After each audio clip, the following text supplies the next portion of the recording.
So we may start. Yeah. Hello, I'm Mel and this is Petra.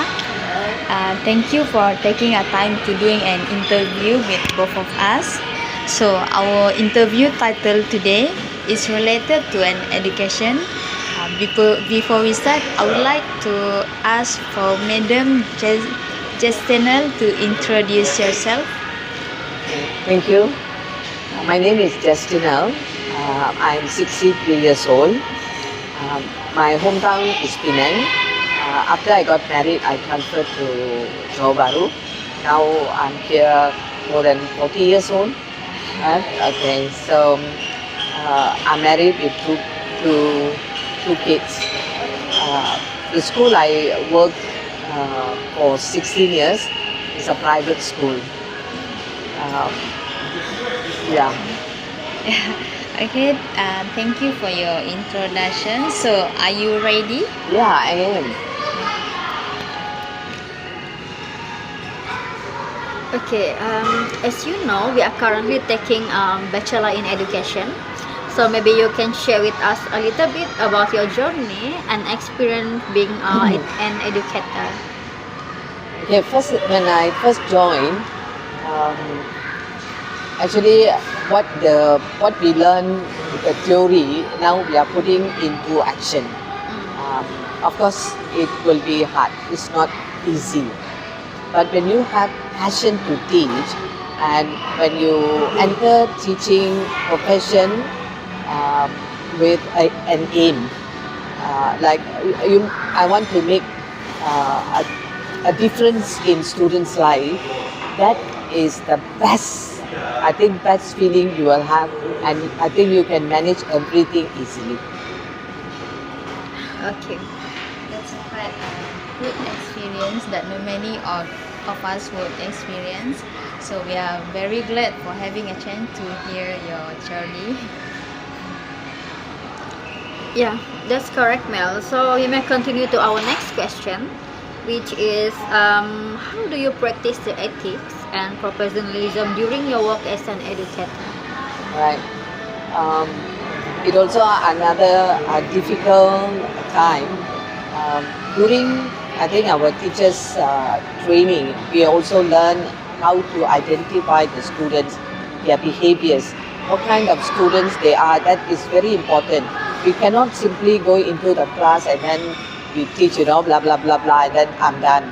No, for me, there are three types of student in the same class. Even though they can be A class or B class or C class, even in A class, all they categorize as smart students, but even among them, there is smarter, and also weak student.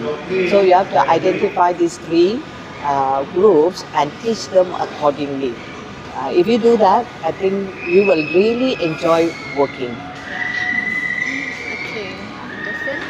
So, our next question, in the past, what would be personality and quality that educators should have to possess? Okay, for me, most importantly is discipline. Self-discipline is very important. When you are not disciplined, how are you going to discipline the students?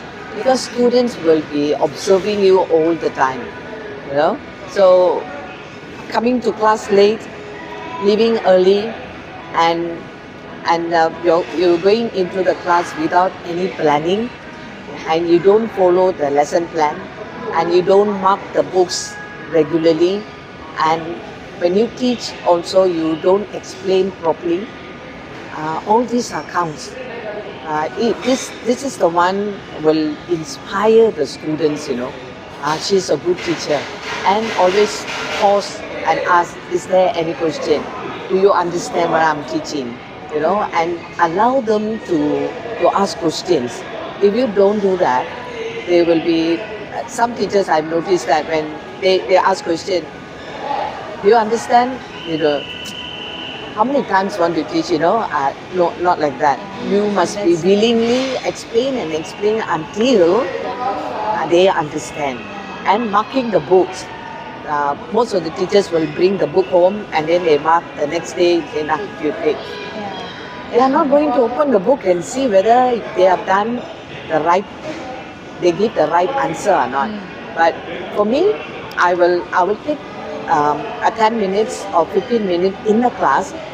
Once I finish my teaching, I straight away mark their books. Whoever done, bring. Whoever finished, bring. Then I will mark. So I will correct them immediately so that they can remember. Oh, I've done this wrong. I said, yeah, your spelling. This one. Next time, don't write like this. So they are looking into the book as I'm marking their book. So they learn from their mistake, and then, the next time when they do, they will do better. So these are the few things I think the teachers should have. They will encourage them more to in learning. Correct. They are doing that.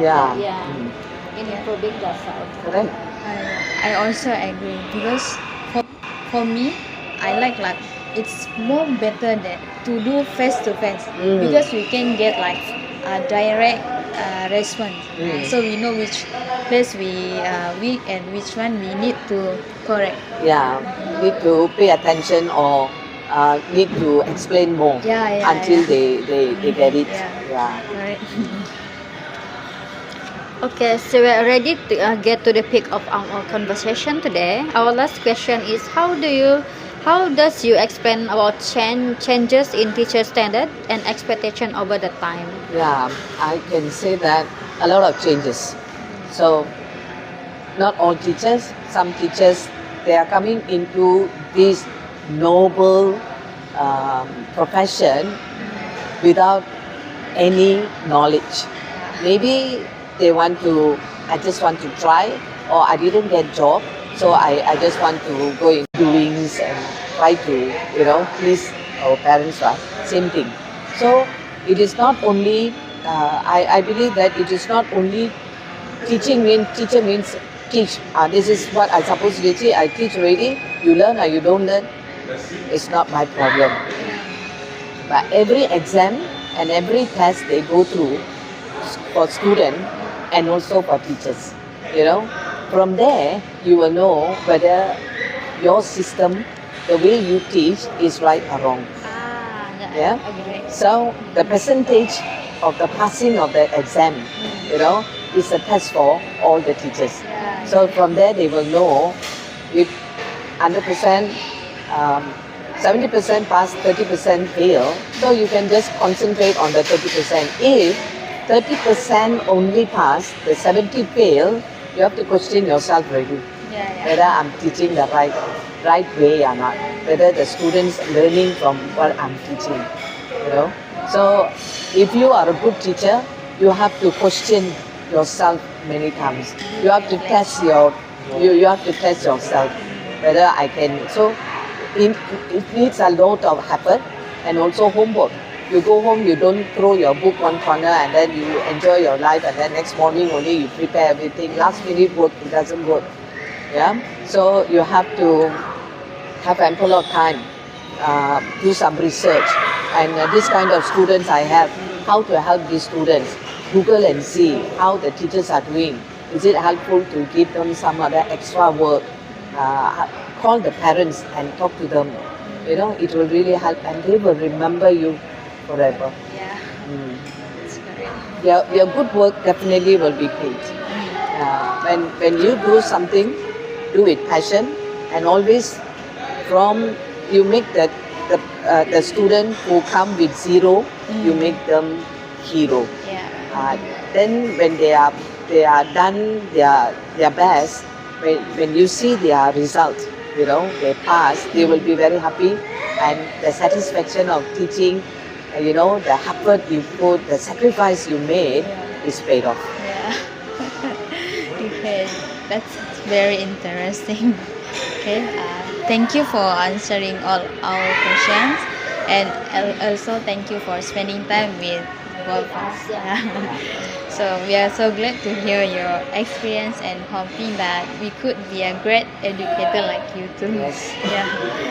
And so before we end this interview, maybe you have some encouragement words or Some advice to the new teacher. Yeah. now that only one thing that until now I couldn't agree is the use of handphone in the classroom by the teachers, you know. So don't show them, don't be a good example to the young students that handphone is not all. That is more than what you must know when to use the handphone, when not to use the handphone. So it is in our hands now.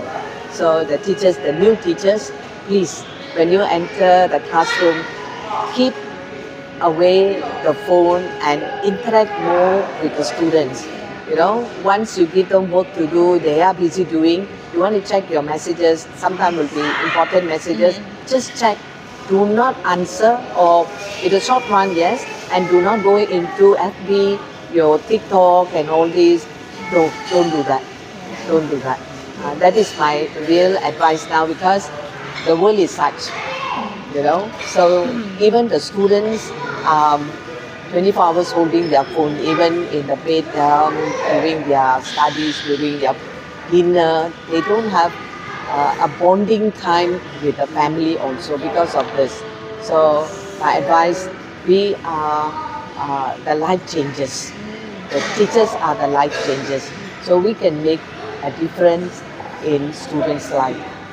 So maybe for our future educator, maybe you can give some encouragement for like us. We are so young, so we didn't have a chance to experience this yet. So maybe you can say some words. Okay, allow when things happen, when you do wrong, you have to correct yourself. Don't always say I'm right. The teacher simply scolding me, or I didn't do this way because I know what I'm doing is right. No, then you are not going to learn. So you must allow others to correct you, especially your principal, your guru besar. You know, when the senior teachers say, hey, you're not this way to teach. You know, why not you try? You can consider, say thank you, I will consider, and then why not try? First, Yeah, you have to try. Who knows? It will work. Yeah. You know. So learning is not only for the students. Learning is also for teachers. Teachers, we are constantly learning. You know, we can learn from students also. We learn from everybody. So we must be open-minded to allow ourselves to learn more and learn non-stop. It's not going to stop anywhere. So if you have that kind of mindset, I think you will be a very good teacher. Thank you. So thank you for the advice and encouragement for the new teachers. Maybe both of us will, will become like you in future. Right. Yeah. Thank you. Okay. So that's it for today, and you would like to end our interview. Yeah. Thank you. And you have a nice day. Have a nice day too.